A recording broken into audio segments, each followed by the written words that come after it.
విద్య, ఈ రెండు మాటలేను. ఆయన అన్నాడు విద్య అనలేకపోయాడు కాళిదాసు. కాళీ ఇద్య, కాళీ ఇద్య అన్నాడు. పోనీ అదే అను.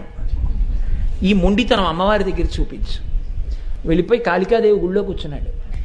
వచ్చేసింది తల్లి తెల్లవారుతుండగా.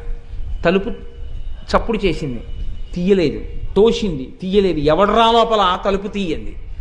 అమ్మవారే తలుచుకుంటే తలుపులు తీయలేనంత బలహీనురాలండి కాళికాదేవి కాదు.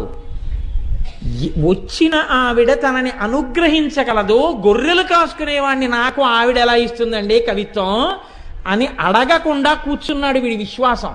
చూద్దాం ఏం చేస్తాడో. ఒరే తలుపు తీస్తావా తీవా? ఏమీ లేదు మాట. ఖాళీ విద్య. తలుపు తీస్తావా తీవా ఈవిడ. విద్య కావాలని ఆయన. ఆఖరికి ఆవిడ ప్రసన్నురాలైంది. షహబాష్, ఎంత నమ్మకం రా నా మీద అనుకుంది. అన్న